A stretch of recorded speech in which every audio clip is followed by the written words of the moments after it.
Good afternoon, everyone. Thank you so much, Dominique, for that really generous introduction. And thank you all for being here and also for listening to us in English. I will be speaking in English and Professor Mohan will be speaking in English, but a lot of the work that the Asia-Pacific Foundation of Canada does is also available in French. We're a national foundation, so if you go to our website, you'll find most of our research and our programming in French, and I hope you will visit. As Professor mentioned, we focus on Canada's relations with Asia in facilitating exchanges from government, private sector, as well as academia. We try to look at in the entire Indo-Pacific region, but of course there are some countries which are priorities. At the moment, our relationship with India is a key priority because there have been, as you probably have been following the news, some difficulties, but also lots of opportunities. So we're absolutely thrilled to have our first Indo-Pacific Visiting Scholar from the region. And Dr. Mohan is that inaugural scholar. He'll be in Canada for the next few days, for a week, traveling from Montreal to Toronto to Ottawa. We tried to schedule his visit in the spring, hoping for some warm weather, but of course things in Montreal are not cooperating. It's his first visit to Montreal, and I keep telling him that it's absolutely stunning in the summer and spring and fall, but of course winter can be nice as well. So we're absolutely thrilled to be starting this discussion here and to be doing that in partnership with the Indo-Pacific chairs at the Montreal University as well as with CERIAM. The foundation is trying to do a lot more work in Quebec. As was mentioned, we now have people based here in Montreal, Alex and Shubo, so you'll be seeing a lot more programming, but we really are thrilled to be starting with a lecture by someone who is one of the most well-known, brilliant minds in India when it comes to discussions of India's geopolitics, India's foreign policy. Professor Mohan has a distinguished career both in academia. He's taught in India at JNU, he's taught in Singapore. He's also done a lot of work as a journalist, as an editor, as a commentator. He continues to write a weekly column with the Indian Express, and oftentimes focusing on geopolitics. He's also written a number of books. In fact, I was looking this morning, he's written about India's foreign policy, about India's relations with the US and its Western allies, about India-China relations, which of course is going to be of interest to us as well. He's also founding director of Carnegie India, which has now been renamed, but has a lot of experience managing think tanks and having policy impact, has served on National Security Advisory Council in India, and also is a friend of Canada, even though he hasn't spent a lot of time here. We've done a lot of work with Professor Mohan, especially in the last year and a half, in trying to make sense of where Canada-India relations are and where we're going. So for today's discussion, he'll share some of his thoughts, and then of course we're really interested to hear your questions as well as your reactions and your questions on that. And to help with that discussion, we're really thrilled to have another of the Indo-Pacific co-chairs here. It's wonderful that the government of Quebec has established these programs, the Indo-Pacific chairs, so we're really thrilled to have not just the Montreal University, but also the University of Quebec in Montreal, right, which I know is a rival, but to have both professors helping us with today's discussion. So I won't spend too much more time other than to say it's really a pleasure to be with all of you. Thank you so much for being here, and especially Professor Mohan for making the trip and being here with us in person. So I'll turn the floor to you. Thank you.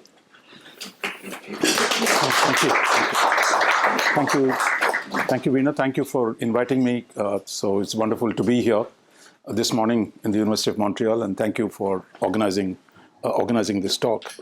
What I thought I'll do is really to reflect on some of the big changes that are taking place in the international system at this point, and see where India and Canada can go together in the coming days.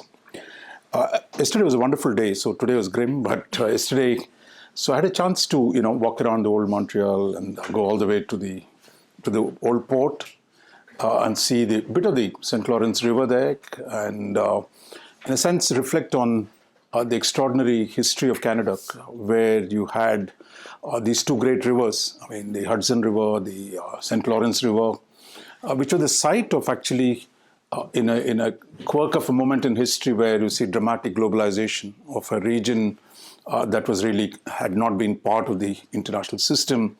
And the fascinating stories of the Hudson Bay Company or the Northwest Company, the Russia-America Company, and the contestation of the major powers of how that plays out in Northern America, when really you still, at the time, you didn't have a border with the United States, and the formation of the interesting dynamic here of advance of modern capitalism, the creation of nation states, and a whole range of things that we all study in international politics as a given, I think. But each one of them, if you see them in the historical context, it gives you much deeper picture. So it's not just North America. I mean, I think earlier this month I was in Calcutta. We also have Calcutta is part of Bengal, of course. Bengal is one of the most densely populated deltas in the world, one of the places where the Indian modernization of India began in terms of ideas. So what I was doing there was really, it's a Hooghly River runs to center of Bengal. And what I did was to go along the river to see 4 major Western settlements. Unlike here, of course, you see the old French architecture, but India is too big and Bengal is so crowded that it just swallows up anything from outside. But you still see the original Portuguese settlement that was set up in the 1550s in India along the river. You had the Dutch settlement out there. We had the French settlement in Chandernagore, and then we had the Danish. I mean, even the Danish were a bit of imperialists, and there was a Danish settlement. In a way, these 4 settlements down this river, as the Western colonialism grew, as capitalism began to form, the way to reach the Bengal market, which is one of the richest and attractive at that point of time, I'm talking about 16th century, the way to do it was easily go through the river. Rivers had transportation routes, much like St. Lawrence and Hudson Bay were here, routes of transportation. So you had actually these Europeans coming into the Bay of Bengal, then going up the Hooghly River, setting up commerce, setting up churches, and the encounter, if you will, between the West and the East, if you will, one of the early places where a decisive encounter, which leads to dramatic changes in India. And it was not just a one-way thing that the Europeans came and influenced India, but what was happening in India as well affected what was happening in Europe. So I think it was a two-way interaction, and this kind of now more popular idea of a global history, that you think of the world and the changes in a more integrated way, it opens up insights. And my sense is today we probably at a point where small changes in one major country can have dramatic effects on the rest of the world. And some of it's happened in your neighborhood, but none of us saw it coming. In the Rust Belt, south of the border here in the Midwest, how the votes changed in that 3 or 4 states there and the other swing states below, is now leading to a dramatic transformation of the international system.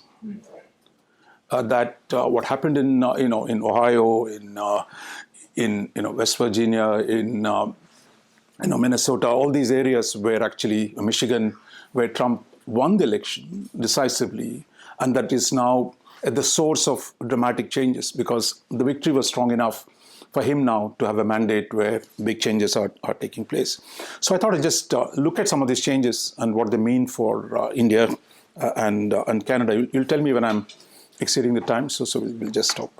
I would say there are 5 broad changes that are taking place. I mean, I think the first is what Trump and, if you will, Musk, the co-president, otherwise, is doing is really, I think what we're seeing is really a dramatic change in the nature of capitalism itself. That is not just another regime change. It's not just another government. Of course, the US was always the preeminent capitalist society since the end of the Second World War. But today, what we're seeing is a big change that is taking place. At least 2-3 elements which Trump talks about and which is going to have an effect. One is to what the Republicans and their ideologues have called in the last few years, dismantling the regulatory state. One always thought, the US doesn't have too much of a government, but clearly there is a lot. And what these guys are arguing is that this structure of excessive governance since the New Deal, since the 1920s, the expansion of the state and its functions across the board, and that those must be reduced because they give the democracy argument.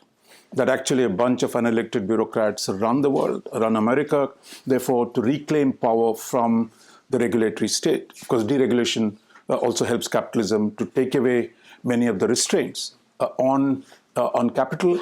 And I think given the big boom of the big tech that is happening in the US, I think deregulation then is becoming a major force. So downsizing of the state, deregulation of various rules that constrain capital, and to actually rearrange the structure in such a way that the US can regain its primacy, if you will, regain its centrality, which is what, say, the golden age that Trump calls, that America can go back to its golden age of restored manufacturing, of downsized bureaucracy, and unconstrained capital are going to reclaim. And I think this is interesting for those of you who do politics, that actually the populists who are otherwise against capitalism are actually enthusiastic supporters of this.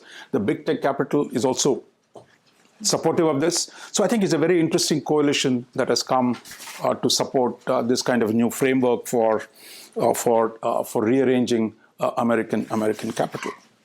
And we saw all those guys, rich guys, who lined up at the inauguration, essentially supporting him to say, look, we are in for this new structure. The second, I think, big change, I think many of us are not prepared for this. So this notion of the West, that there's something called the West, that the West as a collective entity, as a set of political ideas, a set of political institutions, that there is this West that works together in the international system. And I think what Trump is saying, look, there's no such thing. I mean, essentially, that even within the West, there was a little more smaller club called the Anglos. You guys are part of it. The Anglo-Saxons are not in Quebec, but rest of Canada. There is the Five Eyes, what you call US, UK, Canada, Australia, New Zealand, which was within the West. This was the tightest linked group, which essentially the great heritage of the Anglo-Saxon capitalism and how that structured a world order where occasionally France and Germany might differ with the US, but this group, they're always on the same side, at least we thought until now.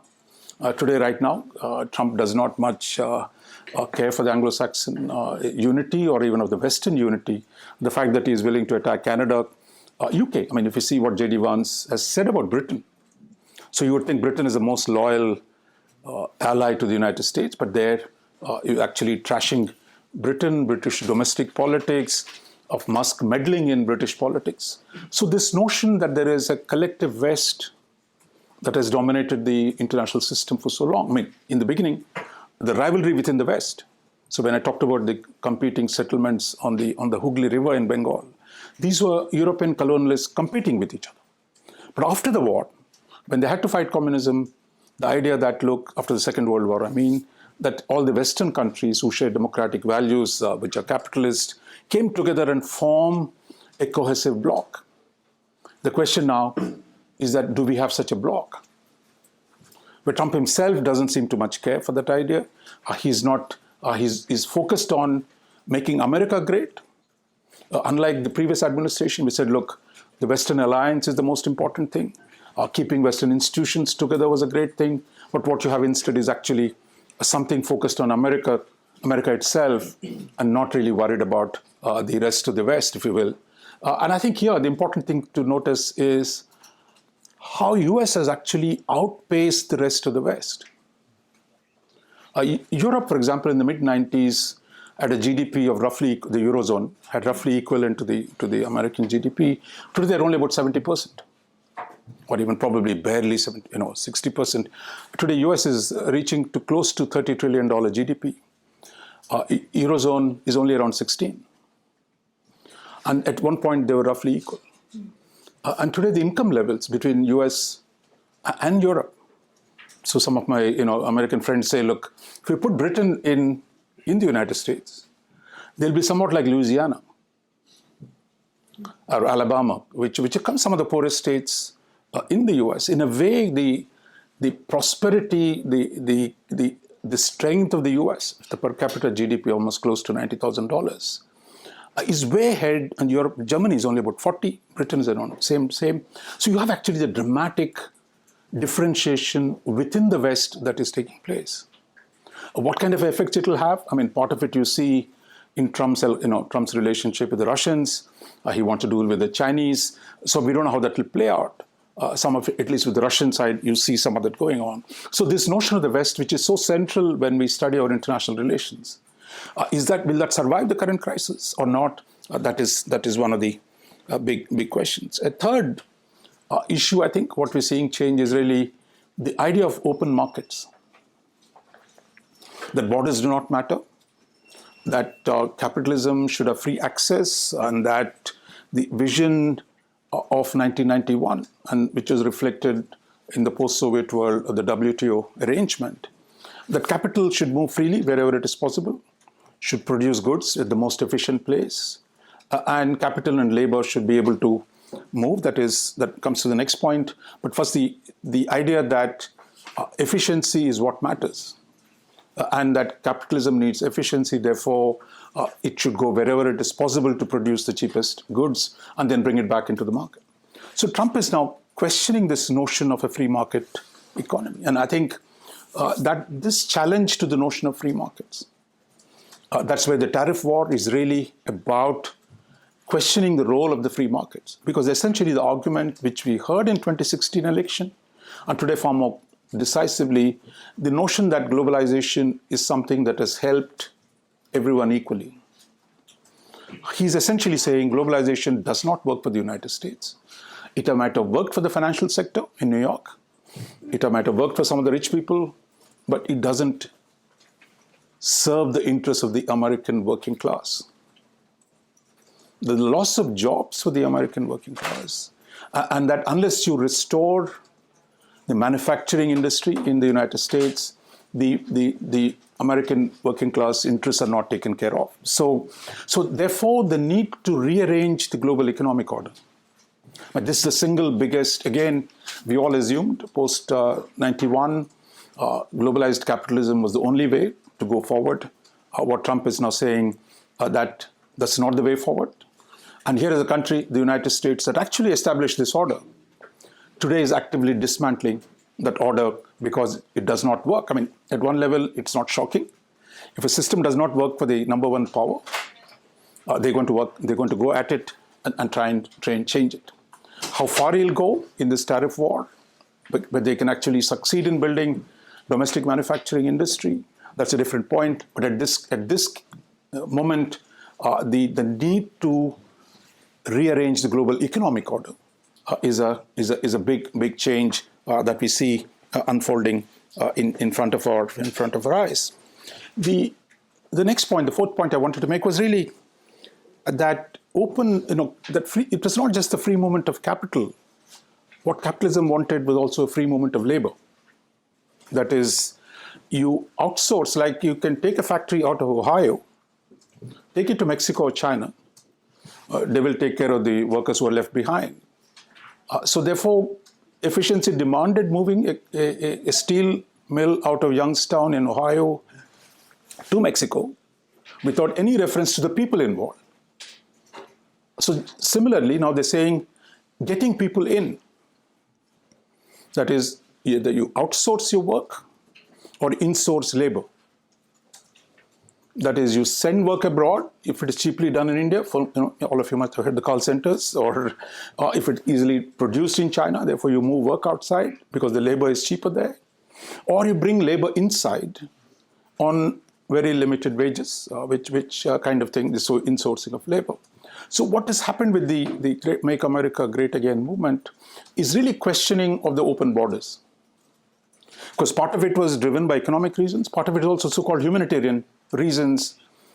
So there's a big debate in the US right now. There's a category called inadmissible aliens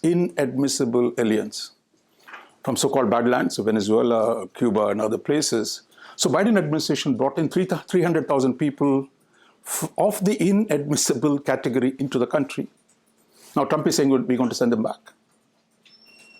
So this notion, either in the economic argument or the humanitarian argument, because the liberals in the US were arguing borders are meaningless, If anybody wants to come here, they should be free to come. And the state should be able to support them. Those of you who've been to California, you will see some of that.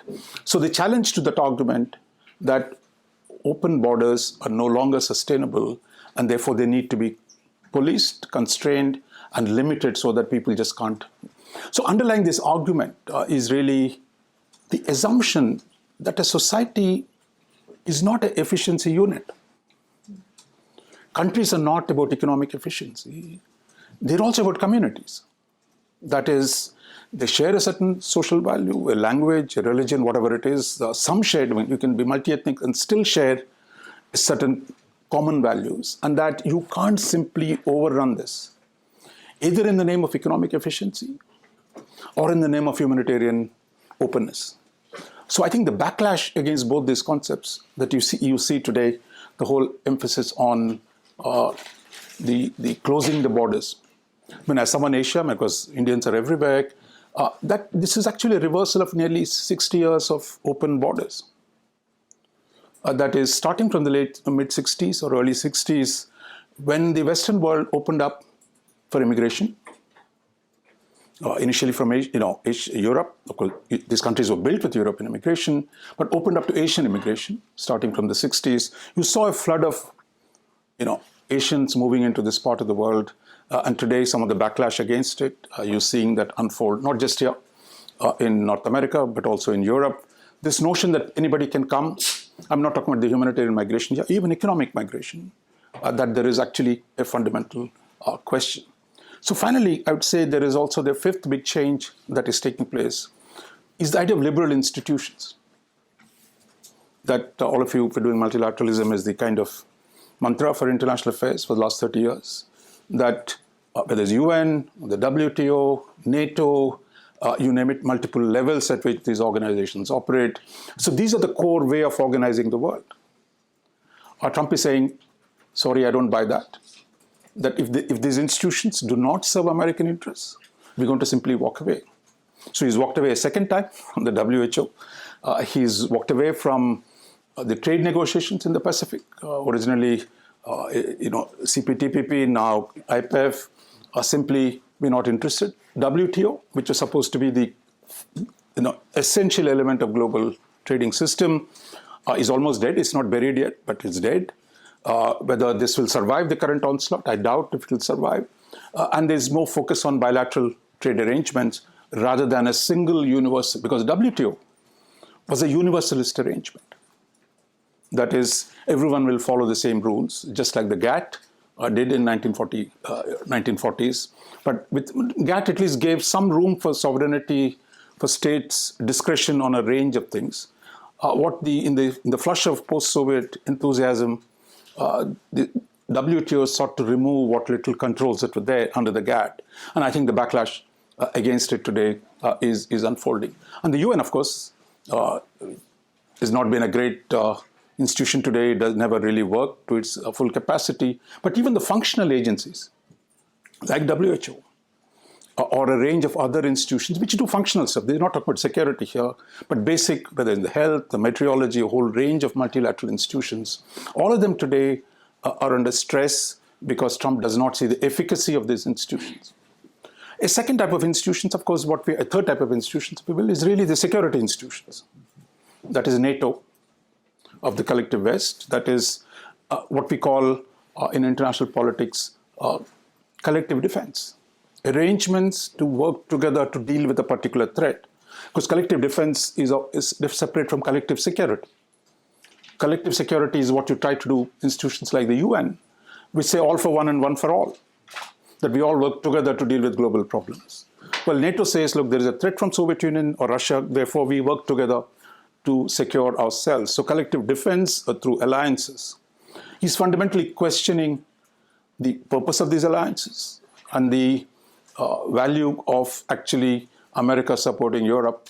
When Europe is rich, it can defend itself. That is the argument. The same argument also applies to Japan, to South Korea, essentially saying either you pay up, contribute to the collective burden, otherwise I'm out. So these were seen as a holy institutions. I mean, that these would, whatever happened in the world, NATO would lost. So this takes me back to the first point. If the West is not hanging together, the idea that NATO will hang together is a big question. And what we've seen happen in the just last 7-8 weeks, Europe is now scrambling to build itself up, to strengthen its own capabilities. And we're also hearing the nuclear debate, countries that want to talk about making their own nuclear weapons, whether through extending the French weapons to Germany or Germany making its own. So we're in the middle of, again, a fresh nuclear debate. So therefore, the question of alliances, how they work together on conventional military and nuclear issues, that too is changing. So this is, by any measure, these 5 changes are dramatic. So in a way, the kind of the world we grew up in is not the world you're going to live in. Many of the assumptions we make of way the world is going to be organized, all those are going to be rearranged. And therefore, we are in a fundamentally different place at this point of time. And the effect of Trump, whether he lasts out even 2 years or 4 years, whatever it is, the effects of this, I mean, I don't see this as a crazy one-sided view. But I think it is a view that has come out of a historic experience. And I think even if the Democrats come back, I don't see them reversing most of it. After all, Biden did not restore WTO, which was begun to be attacked by Trump in his first term. Trump's policy on China was largely followed by Biden. The policy of industrial policy, what we say, emphasizing domestic manufacturing, what was started by Trump was also followed by Biden. So the only difference was on the multilateral institutions, on alliances, where the differences are real. But the structural changes in other areas, on the global economic order, those are fundamental. Of course, Trump's style is somewhat more interesting than Biden's style. But there we are, I think. So this is really not a madman or a mad king. It's easy to think of Trump as a mad king. And everyone trying to be nice to him and make him happy. But it's really more deeper structural change, I think, that is unfolding in the world. And I think dealing with it is going to be a principal challenge for countries like ours, India, Canada. We can think of India and Canada as largely middle powers. In a way, they have some capacities. I see some people see India as a great power, but I don't think they're there yet. India is growing. It's the 5th largest economy today, but it's still not a great power in the sense that US is, or Russia is, or even China is. So those countries between, above the top, there are 2 top powers, which is US and China. So if the rest of us don't come together and manage the new complexities that are being unleashed by Trump, I think we are in bigger trouble. Therefore, I think I would see this moment as actually an opportunity for us, for India and Canada.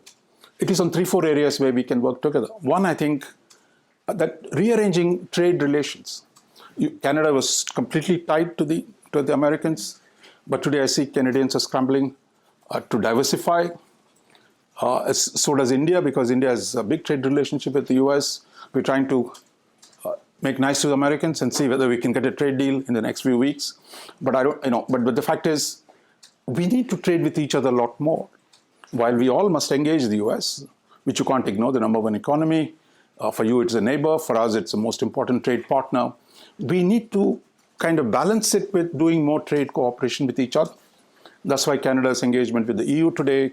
Similarly, I think India, Canada too, must look at renewing their trade dialogue so that we can build on some of the natural complementarities that exist between India and Canada. Second, I think, is on the question of global governance.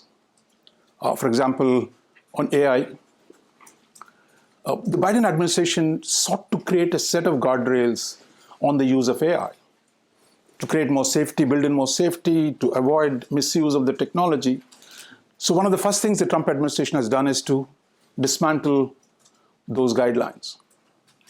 To those of you who heard J.D. Vance's speech in Paris, said in the name of safety, how can you stop the advance of technology? That was the argument. So therefore, forget all these guidelines, go full steam into developing AI, see if there are problems, we'll deal with it later. So that is a new approach. But I think historically, both Canada has been a major player in terms of global governance on various issues. India too has had some role. Therefore, I think we need to come together and say, look, how do we restore or prevent complete collapse of the multilateral institutions? So this is an area where we can work together. The third thing I would say, is really on our own bilateral technology collaboration. Canada has a lot of strengths.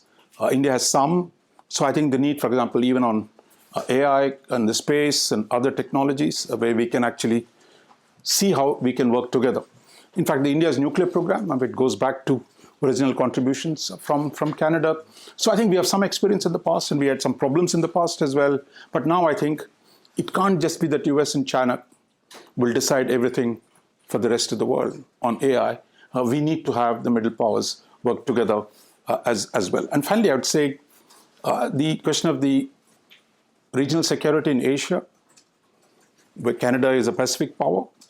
We'd like to see Canada play a larger role in Asia, both in terms of its economic and security architecture. This, again, an area of major interest to India. Therefore, while you look to Europe for trade diversification, you still have a lot to do in the Indo-Pacific. And here the French are a major player in the Indo-Pacific as well. French are, we do a lot with the French on the Indo-Pacific issues. That is, India and France do a lot of things together. So therefore, I think we need to look at regional security in the Indo-Pacific as another region to work together. So let me conclude here by saying that really this is a inflection point in global politics. Many of the assumptions we have, we need to rethink. In a sense, much of the learning we've done, you have to unlearn a lot of that. And in fact, go back to first principles of global politics, first principles of how systems work. And I think in that creative moment, you can say it's a creative destruction. It also can be one in which actually new ideas, new forms of institutions can be developed. And there I think India and Canada should be able to do a lot together. And that's the hope that on which we must go forward. So I'll stop here and look for your comments.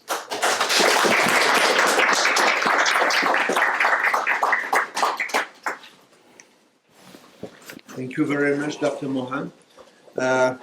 We will have a few questions from the audience, but if you don't mind, I'm going to start with one or two questions to our distinguished guest. Dr. Mohan, it was a very interesting and enlightening presentation. What is very noticeable is the fact that you mentioned that it's not the fact of a mad king, but a more profound trend that has been starting earlier. But I would like to know, and I think most of the people in the assistants in the audience will like to know, about what is India's stance in the new diplomatic order. You've been talking about the effect of the T administration. I don't want to pronounce his name, but you didn't really mention where India was standing in this. Yeah. Please.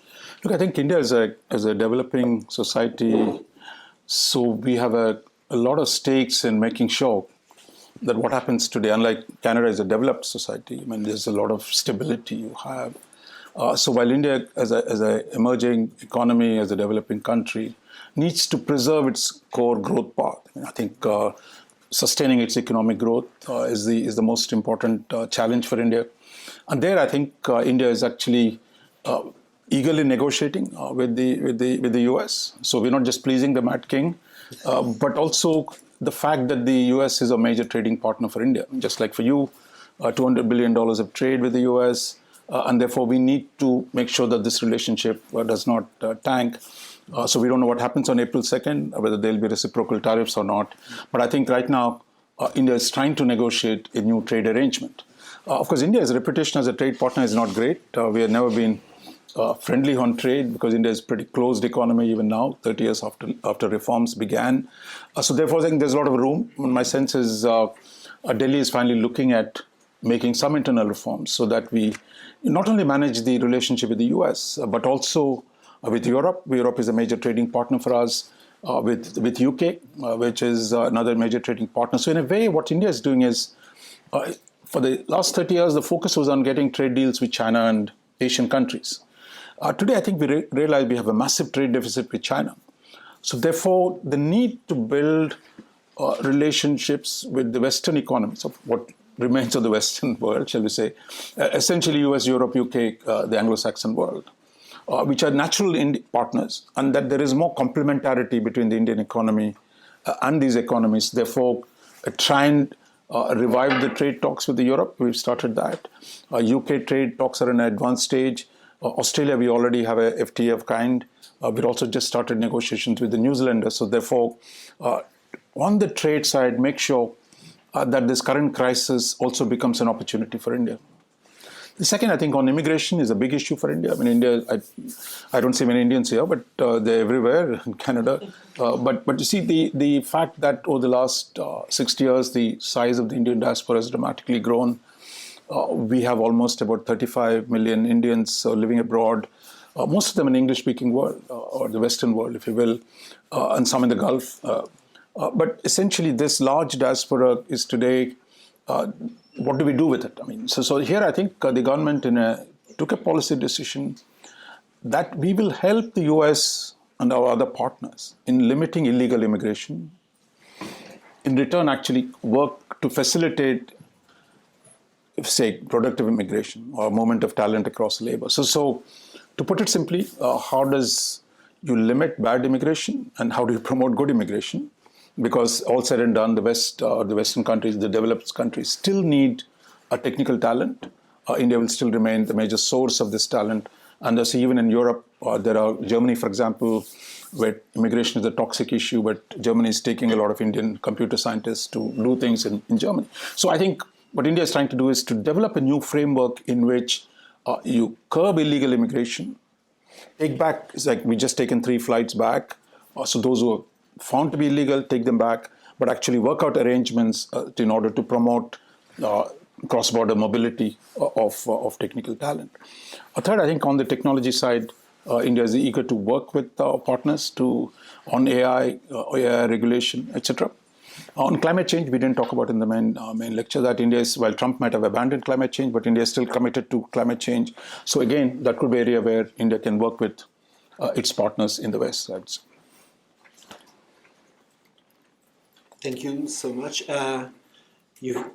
The other question is quite broad, and there are so many things you can answer me, but what about the relationship with China, the dragon in the room, instead of the elephant? I know it's a very complicated issue. I know that you are both rivals and partners in BRICS, so what's your take on that? I think our relationship with China has never been as bad as it is today. So it's really, while trade is going on, the deficits are growing for India. And I think it's out of a trade of 120 billion, 100 billion is the deficit. So there was great enthusiasm in India. Look, we'll work with China. But I think getting market access in China is pretty hard. Unlike us, New Zealand or Canada or Australia, we can export natural resources. Our problem is what we can export is limited. And the entire manufacturing intermediaries are today, China dominates the global scene. So almost 35% of the world's manufacturing is taking place in China. Therefore, business, all the intermediaries are imported from China. And 30 years of opening has actually made it worse. So how do we, we can't escape China. No, we can completely, continue this dependence on China. Therefore, how do you manage that? And second level is really the boundary issue. Between 1988 to 2008, we had a reasonably stable boundary.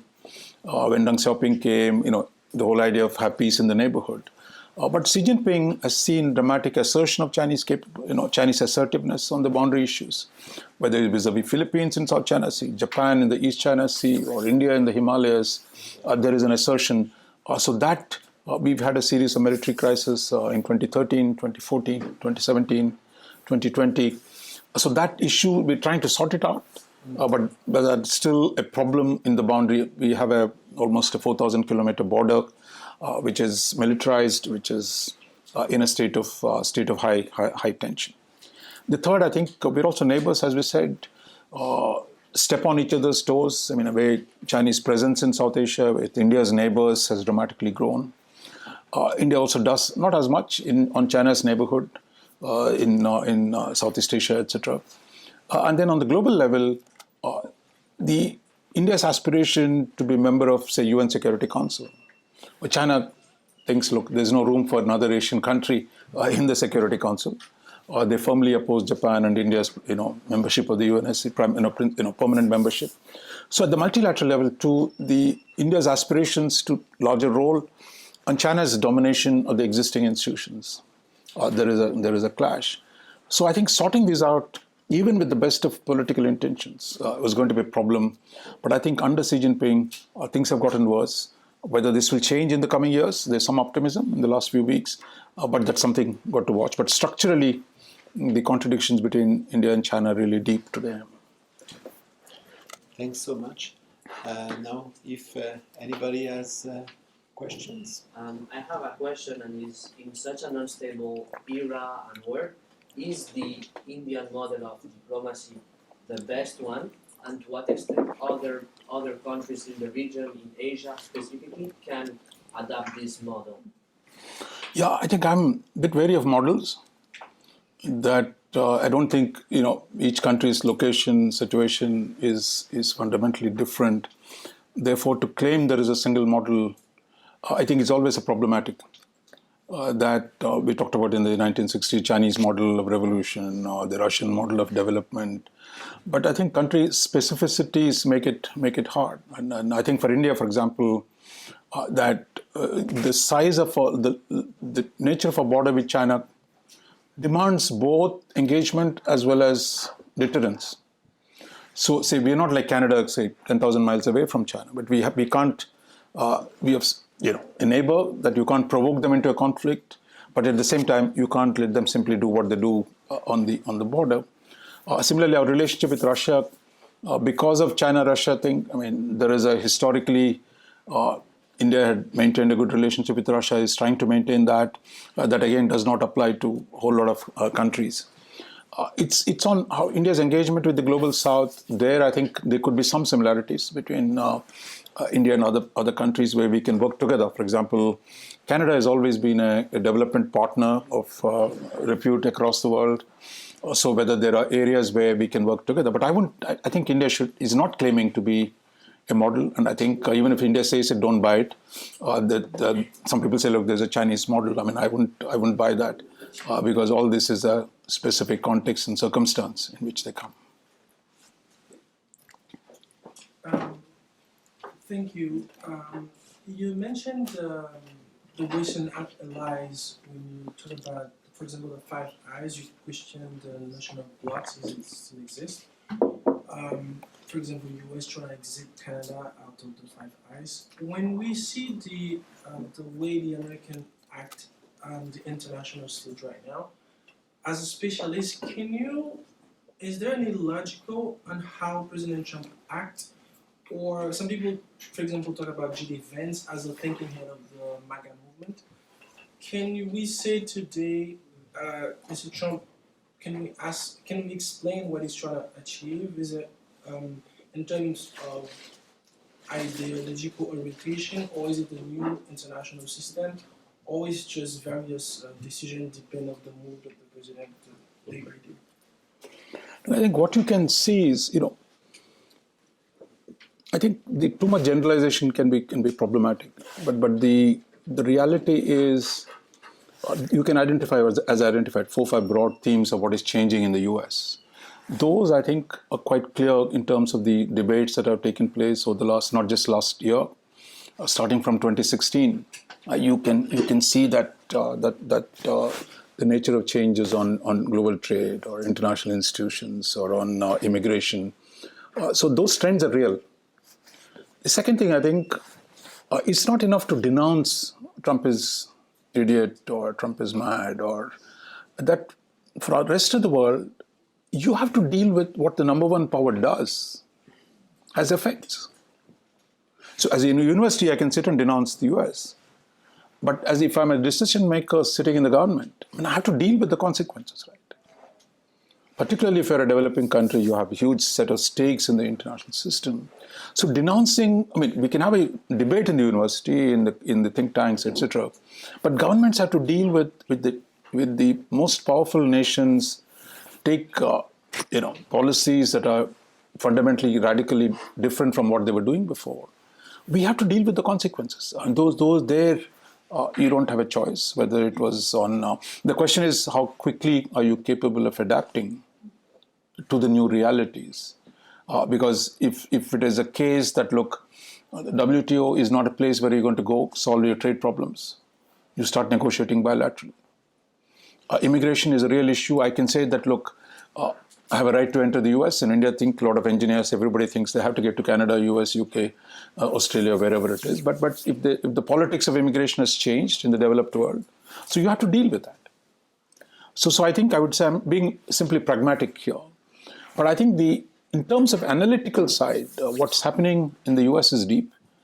And my sense is some of that is having resonance in Europe, on the right-wing politics of Europe. And you're going to see some of this actually translated into Europe as well. So I think Europe, I don't know, you follow the French politics closely. I mean, if Marine Le Pen wins the next election, if you have actually how Europe deals with some of these challenges is also going to be quite interesting. Like Europe today had it really good. I mean, they didn't have to spend too much on defense. But now stuck between Putin and Trump, a Russian invasion.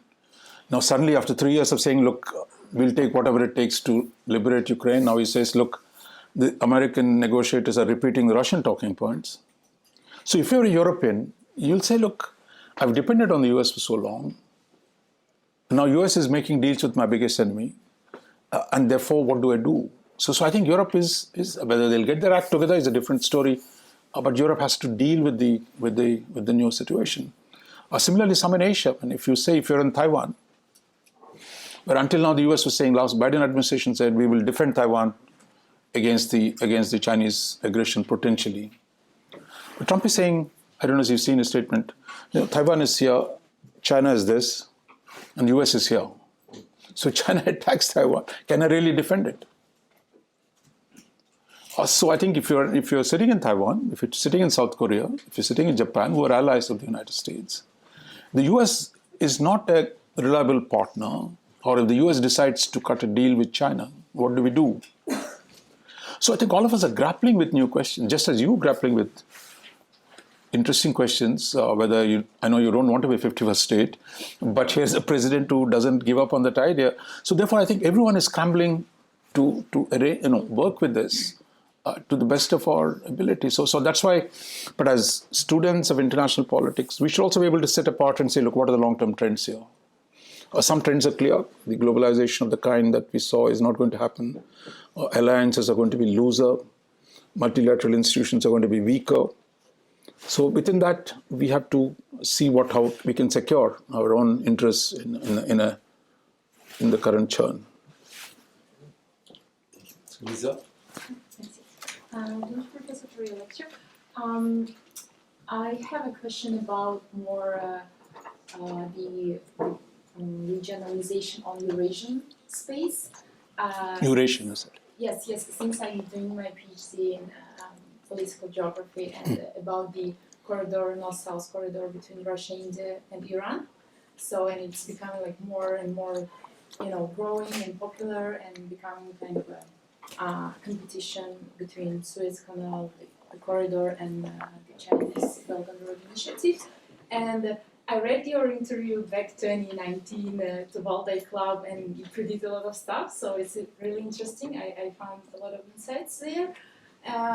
And you said that, like global institutions crisis we have this regionalization and regional integration on Eurasian space, especially this Chinese Belt and Road Initiative, then this Eurasian Economic Union provided by Russia, then Indo-Pacific provided firstly by Japan and then USA, right?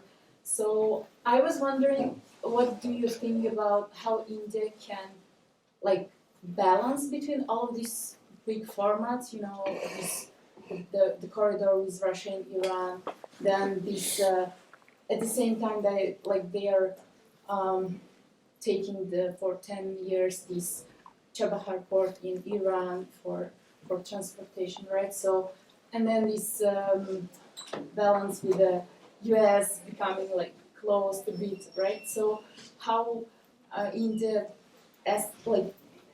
balance between this stuff and can or should India choose some of these format to be more close, beneficial? Thank you.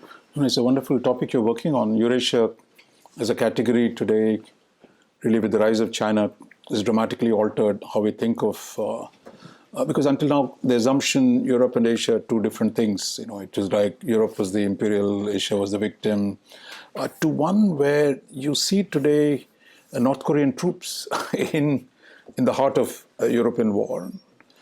You see South Korean weapons going into the poles. So this notion that Europe is sitting there, Asia is somewhere here as a pure subject of the European-led order. Today, I think China is a player in Asia, in Europe. North Korea, even smaller countries like North Korea, South Korea, Iranian drones are all over the war in Europe. So I think this whole separation of Europe and Asia is two different theaters. I mean, if you look at geography, we don't even know where the line is. It was a cultural construct. I mean, as the constructivists would say, look, it was somewhere. If you ask if you ask the Western countries, where does the West Europe end? They would have said it ended in they would have said, look, the Poles and all are not really part of Europe. But today they are. Even now there's a debate. I mean, would Ukraine be taken in or not? So where does Europe end and where does Asia begin? Does it happen in Urals? Does it happen if you go to Istanbul, I mean, you stand, on the Dardanelles Strait and say this side is Asia. This is really, academic convenience or intellectual constructs at a given point of time. Today, I think the rise of China profoundly squeezes this whole space, a sheer impact of what China does, and as we see other countries. And then the three peripheral regions. I mean, you have Europe, you have Middle East, the subcontinent, Southeast Asia, and Japan. So that is the Eurasian landmass and the other countries surrounding it. I mean, when I talk about the Middle East, we talk about the greater Middle East. That brings in Northern Africa as well. When we talk about Middle East, it's really, and North Africa and the Middle East. So actually, much of the context of the last 75 years has really been in this regions around Eurasia. If you look at all the geopolitical history, the going back to Mackinder, that the contestation between Eurasian landmass and the maritime powers, that I think the argument until now was the Indo-Pacific was the maritime construct, which would contain potentially destabilizing alliance between Russia and China. Today, I think what you're seeing is actually if US itself makes up with Russia. So all this, like talk about BRICS, for example. The Russians, they telling everyone, hey guys, why are you dealing with the Americans? The Americans are evil. Oh, they love the Americans now.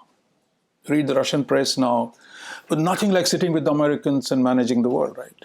Nuclear weapons, nuclear arms control, we'll do Yalta, we'll do... So Russians love, for all the criticism of the West, they love to be part of the West. And if they can get a deal with the Americans, they would very happy to get the deal. Then what happens to the Chinese? So I think this notion that there is somehow an anti-American mobilization, that actually Trump, in one of the consequences of Trump's craziness is that whole structure breaks down. So what is he saying? I mean, he wants to do a deal with Russia to take them away from the Chinese, but at the same time he wants to do a deal with the Chinese. This is not very different from what Kissinger used to say, look, that America should have better relationship with Russia and China than China and Russia have with each other. In a way, you, like the Brits did in the continental Europe, you stay apart and prevent from a coalition from coming in the heartland. Today, I think the post-45, the American strategy largely has been, look, we are the control freak, we kind of take care of everything. In Central Europe, in Middle East, in Northeast Asia, US will run the system. And Trump is saying, no, you can't do that. Therefore, you loosen up. So when you loosen your grip, actually all kinds of things happen. I think that's where the real game is going to be, that if the US says, look, I'm not interested in defending Europe, then Europe has to do something about it. Russia has to do something about it. So there are a lot of changes going to come. But we all grown up with the idea that America will take care of everything. But you take away that assumption, interesting things in a way, go back to the 19th century style, great power relations, how that will work out between different groups. That's what I think we're going to see. But on the transportation routes, don't take all of them too seriously. Like India Iran and Russia are under sanctions. No, I can keep talking about a line on the map and say this is North-South corridor. How wonderful! Let's go through Iran. But Iran, if you do anything with Iran, the American banking system, you'll get hurt. So you can't do much trade with them. And the Russians, anyway, it's a small economy, all said and done. You can buy oil if you can save yourself from the sanctions. But India's real trade is with the Gulf. In the Gulf, which is fighting with Iran, in the Arab Gulf, we have 10 million Indians. 10 million. That, in fact, most of our trade is with them rather than with Iran. India barely has 5,000 people because Iran is not an open economy. It is under sanctions. So therefore, I think much of this talk about Eurasian corridors is really of no consequence. But what Chinese are doing is different. Chinese are building east-west corridors. Between, like today, trains still run from Shanghai to, you can go all the way into Europe, to Duisburg in Germany, to Spain. Chinese railway lines are running across Kazakhstan, across Europe. So Chinese have built already to connect the Eurasia, but the north-south corridors are much harder. And we have now a new idea called the IMEC, India, Middle East, Europe corridor. So how that plays out, again, that is stuck in the European conflict. So I would say some of this geopolitical imagination was really, shall we say, infructuous because it doesn't take you anywhere, because the so-called North-South corridor is even Chabahar port. Look, Iran is not like Saudi Arabia or UAE. If Iran says, look, I have to inspect every consignment to see if there's booze in it, right? So the nature of Iranian society and politics does not facilitate. They do a lot of trade with UAE and all that. But the idea that I can export large volumes through Iran is at this point. Someday, if US and Iran do a deal, Iran is back in the international system, their geography then will be a powerful actor. But at this point, as long as the mullahs rule Iran, it's a closed economy. It's locked in a conflict with a large number of countries. So what you can do through Iran will be significantly limited. But the natural geography of Iran is deeply tied to Central Asia, to Russia, to whole of Europe. Someday Iran will become important, but at this point, it is still a constrained factor. Thank you. Thank you for giving me a question. If we are mapping out the convergences or synergies between middle powers like Canada and India in a shifting global order, but Canada might still hope and pray for the preservation of the waning liberal global order, which is essentially liberal and liberal institutions. But India seems to have much more to gain from the reshaping of that global order and seems to work towards that in some ways. So how can we reconcile that? No, I don't think, see, the problem is we all, actually, ideally, a liberal trading system should be good for everyone, right? Ideally, the UN, if UN is really a security institution, it will be good for everyone. But UN has never served that function. In terms of the WTO, but if WTO is not working, so this notion that I can somehow preserve the liberal institutions is an illusion, right? You deal with the new reality and do more bilateral deals rather than trying to go through it. But in an abstract notion that this idea that India is going to create these alternative institutions, which is where you asked in the beginning, the idea that BRICS, all this rhetoric of the Russians, oh, we'll do this post-Western order, or we'll finish the Western institution. Chinese love this rhetoric as well, Asia for Asians. So if you're a Japan or an Indian, you'll say, look, Asia for Asians means Chinese hegemony. Just as when the Indians say South Asia should be, under the Indian leadership, the Pakistanis will think, look, this is about India's attempt to dominate. So this notion that you can buy people with the slogans like this is nice, posturing, sloganeering by China, Russia, at different levels. But in practice, if China doesn't solve its disputes with its neighbors, I can sit in the BRICS till the cows come home. But for me, the problem of China is the principal contradiction on the territorial side. So you end up doing actually more with the Americans. for all the talk about BRICS. So we're also in the Quad. So therefore, your economic interests will finally produce that. So I think what India must do is to work with the middle powers to at least prevent the total damage to the current system. For example, on AI, say if you say, look, complete freedom to the capitalists or to the 7 companies in the US is not a great idea. Can we at least structure some rules? Can there be some way of negotiating some rules? Which is what we, irrespective of whether they call it liberal or not. Do we have some common rules governing AI?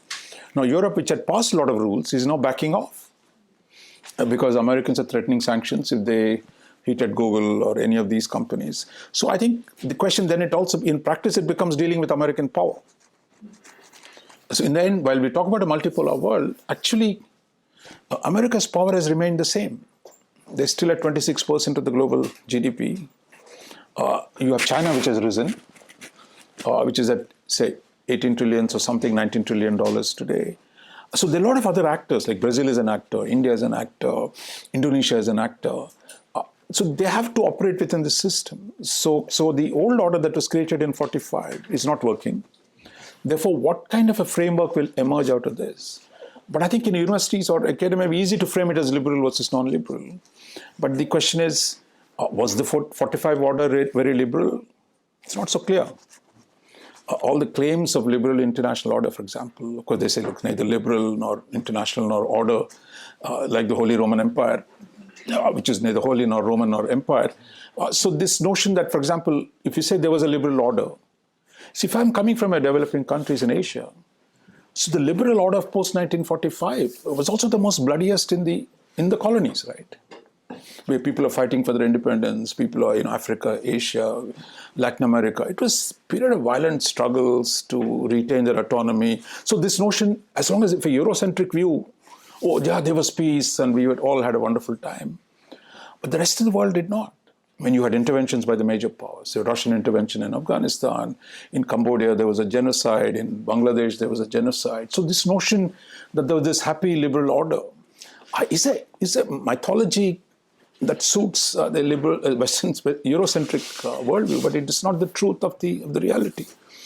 So I think I wouldn't worry too much about how we characterize that. The question is, can at least some of the like-minded nations work together to some pragmatic adjustments on trade or on climate change, on AI? Can we develop some norms, some rules, and prevent the Americans from completely wrecking the system? I think that's a modest agenda, not the radical stuff China and Russia talk about, nor of a unilateral American thing. And between those, can we construct something? Thank you. Another question? Alexandre? On the security dimension, what can we expect from US-India collaboration, mostly within the Quad, under the new US administration? Look, I think it's, if you saw Prime Minister Modi was in Washington in February within the first few weeks. The Japanese Prime Minister was also there. So was the Australian Deputy Prime Minister. So if you read those joint statements, I mean, there's a sense of continuity.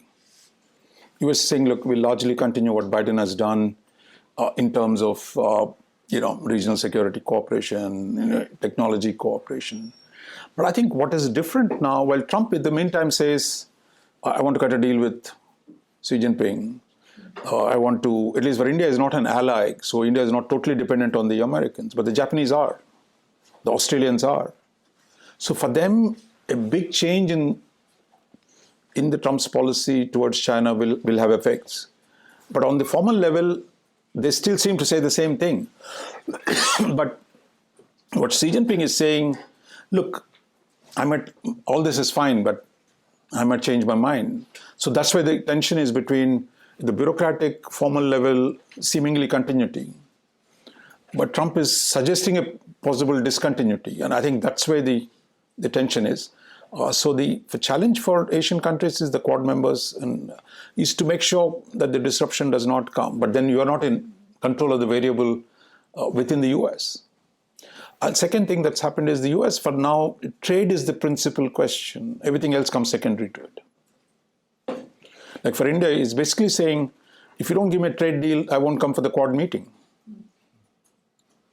So you for Japan, for all of us, the question is, how do you prevent the trade arguments in Washington from destroying the whole relationship?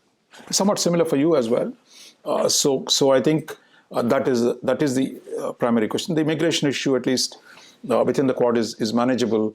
But I think the trade question and the question of alliances where India is not an ally, for Japan and Australia, it's a major question. The alliances remain in the same form. Or if Trump tells South Koreans, look, you must pay more for my security, where do you go? Or if he cuts a deal with the Chinese. So I think the uncertainty is what he introduced, which I think on the security side is a big thing. And the pressure on the trade issue, these are the new things and that we have to deal with. Monsieur Kawet. Thank you so much. Very, very interesting and challenging. I like the way you frame it as a constructivist in a way that to start constructing the blocks we had as the West, as the type of capitalism. So in a way, what you're saying is that it's not only, if you have a computer software, you put plugin to make it work. What you're saying, you need to change the CPU, like the operating system is not working anymore. And I'm curious to say, for India, there could be three scenarios. One is do like other countries have been doing the US and having a bilateral way. So you go and India would go bilateral and negotiate its own deal. Second would be like-minded nation, but even with Canada, it's a big challenge. I mean, Canada's Indian relation is at the lowest point for a long, long time. Third way, some of them are saying India could become the voice for the global South, whatever it means, as another possibility, saying let's focus on countries that are emerging and try to do this. And I'd be curious to know, you're reading of Modi's administration at the moment, which of these scenarios is it doing and privileging? Also because the result of the election last year, in a way, moderated this assertion of ultra-nationalism in a way, made some concessions. So what is the reading at the moment of India's, how they look, their outlook? I think India's, today the present government, I would call it a realist one. That you deal with the reality of fundamental change in the international system. In contrast to the old Nehruvian order, where there was a set of idealist constructs in terms of global peace, and we should be the ones in terms of non-aligned movement or in terms of the positions that we took on the Middle East. I mean, that today it is not in the same mode. I mean, it is actually far more realist. One, I think, the primacy of the economic, in the Nehruvian period, India really withdrew from the global economy, turned inwards, so you are a happy state socialist model. But today, I'll just give you an example. I mean, in 1991, when our economic reforms began, India's total two-way trade around the world was annual, was $40 billion, 40 billion. Today, 30 years of reform, India's total trade is close to $1.4 trillion. Out of an economy of 4 trillion. So you talk about nearly 50% of the Indian economy is tied to imports and exports. I mean, this is a dramatic difference. So India is today connected to the world in a way it was never before. So therefore, any strategy must fundamentally deal with the reality that you can't disrupt. And it is clearly, for whatever critique of globalization is, it generated prosperity in India. So they need to sustain this global economic engagement and continued growth. So that becomes the overall objective. So therefore, how do you manage the economics? That's why the change in the free trade policy. From being difficult negotiating partner, today India is saying, look, I need to make sure I have these free trade deals. If the global system is breaking down, I need to have a good relationship with my main trading partners, which are US, Europe, and the Anglo-Saxon world, and the Gulf, a little bit. So that remains the core. Second, on the great power relations, you try and navigate, but the fact that China is a principal challenge for India makes it, the balancing China becomes an important component. Therefore, you work with the US and its allies. But if the US is unreliable, you do a bit of hedging on Russia relationship. But in the end, it also takes you back to why you need to have a stronger national capabilities. So there again, the strategy is how do I leverage my growing economy at $4 trillion? Hopefully, we'll get to 7, 8, 10 by the end of this decade. How do I use that to strengthen my domestic capabilities? So that is the core conception, that I have a large economy. I can leverage that in relation to the other powers, but use that to build my own capabilities and to generate prosperity. In the end, finally, this is all about, if you can't generate prosperity to your own citizens, rest is all bull, right? I mean, so therefore, the need to raise India's incomes. While India is the 5th largest economy, today its per capita income is still only around $3,000. So if you don't raise that, so that is the core objective when Mr. Modi says, right-wing or otherwise, that India must become a high-income country. Just as China had this ambition. China has gotten there, more than $10,000 per capita, 40 years of high growth. So I think, so again, that takes you back to growth. So therefore, how you deal with the international system is tied very closely to your own economics strategy. There, I think, finally, on the international system, what you do, at this point, there is no clarity. You make sure that you work, you have create enough engagements and dialogue so that you are in a reasonably good position to manage cataclysmic change if it happens. On the Global South, look, I think it's easy to misread it. Look, I don't think there is a lump of a Global South. It's nice to imagine that. But the fact is, look, China says they're part of the Global South. The 2nd largest economy with $18 trillion of GDP, and saying we are also part of the Global South. Or if you go to Middle East, I mean, look at the Gulf countries, 3 Gulf countries, Saudi Arabia, Qatar, and UAE. I mean, today the global financial centers. They do much of the work in North Africa and the Middle East, the amount of investments that 3 of them do. Or similarly, what China does in Africa or in Arab world. So I think this notion that there is a simple lump, like you could say this in the post-colonial world in 1945, saying the decolonized countries, they will all come together. We're all Asian brothers or Afro-Asian brothers, stand up against the evil West. Today, I think everyone is pragmatic. They use the slogan, but everyone is cutting their own deals. So there is at one point, even France wanted to join the non-aligned movement. You know how French are. It sounds good, but the fact is, it is a differentiated mass. Take climate change, for example. You ask the smaller countries, island countries, they say, guys, we are sinking under the climate change. But India and China will say, oh, no, we got to use coal for the next 50 years. So the idea that there is a common position, there is no common position in the Global South on something like the climate change, on something like the trade arrangements.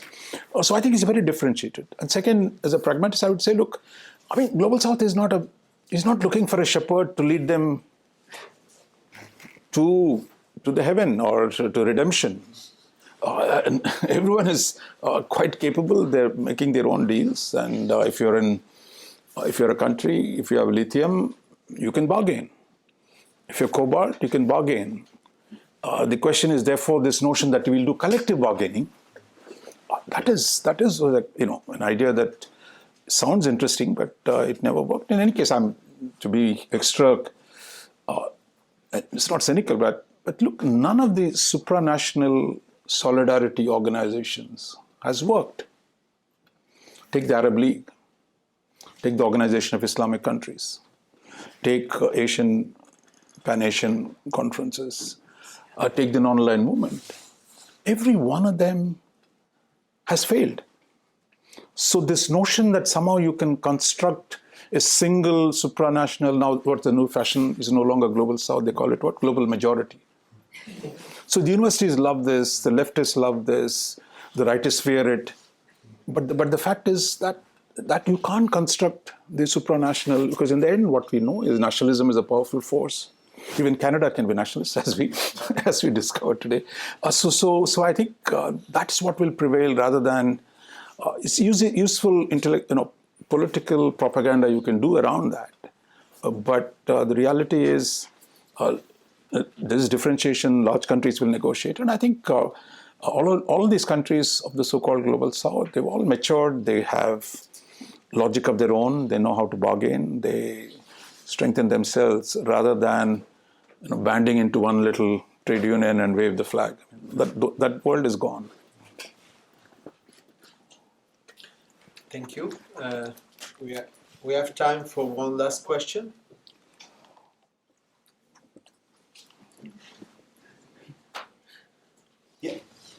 You also mentioned a little bit, you talked a little bit about the immigration that is changing in the Indian diaspora.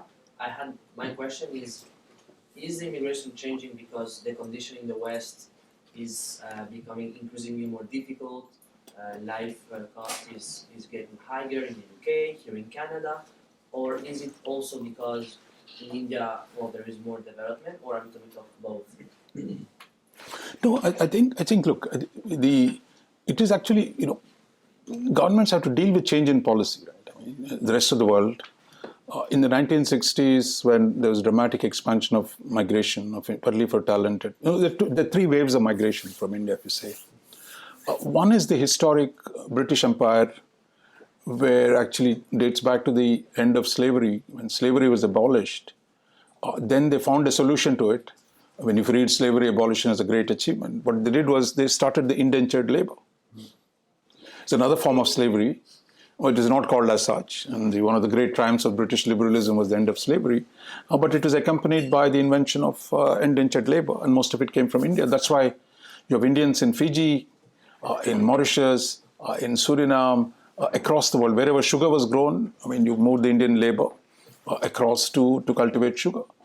So the migration patterns within the empire of a globalized capitalism required labor in different places, the change in the nature of agrarian, single cash crops, the idea of cash crops, produced conditions where India was a labor surplus country. Therefore, you moved Indian labor, or for the matter, even Chinese labor. I mean, Chinese labor came to North America to build the railway lines here, going back to the 19th century. If you go to Southeast Asia, you see the Chinese migrations. These took place over a period of time. Singapore, where I lived for many years, the British brought the Chinese as well as the Indians to move this Indian labor and Chinese labor into a city-state they were building. So the second wave of immigration, I would say, was really the post-60s, where Indian professionals saw an open door in the West, mostly America, UK, and English-speaking world, Canada, Australia, which was looking for Indian open door. You come to the university, settle there, get a job, and it was pretty easy to do that in those days. So therefore, the waves of migration, that's the new wave that happened. And right now, I would say a third wave, if you can call, a wave was India's migration to the Gulf. Post-73, the huge migration of Indian labor into the Gulf, because Gulf had money, they needed labor to build a dramatic transformation of the Gulf oil boom that took place. And today, again, there is a further surge, which is really looking for computer professionals, where you have actually large-scale Indian migration that is taking place. So I think there's at least 4 different waves of migration. But today, politics has changed of how people look at this. Whether it's Germany, United States, Canada, or you name it, everywhere, too many outsiders in too short a period, what they do to the thing. I mean, in a way, luckily, Indians don't face the brunt in many of these places. But still, they face some of it. And that's why the negotiation on how to prevent illegal immigration while facilitating mobility, what Indian government calls migration and mobility agreements, where you facilitate migration that actually Western countries want, or Western businesses want. So the argument on immigration is really, if you saw the little fight between Musk and the MAGA guys. Musk said, if you're running an IT company, you need the Indians, But the MAGA guys are saying, look, I mean, you're getting the Indians, you're depressing the wages of the American technical talent. So that's an argument, that's a business argument within the US. But some of it will happen. Therefore, I think what India's position is how you manage this point. And second, I think India is also seeing sending people out is not the only way. Actually, they're setting up these so-called global capability centers, where actually a lot of research and development takes place of the Western MNCs in India, in Bangalore, for example. Those are proliferating so that you can actually do the work. Look, if you give a chance to an Indian engineer to sit in Bangalore, live a good life, get high salaries, why would he go live in another country? So that is, and finally, I think our own population is beginning to fall off. At some point, this whole game will change. The demographic decline takes place, and the dramatic changes in technology. So we are at a cusp probably, but at this point, some immigration will take place, and the question is effectively managing it to India's benefit. Thank you. I think our time's up. So I would like to thank very much our guest, who has been very enlightening and very entertaining. So thank you very much, Dr. Mohan. Thank you.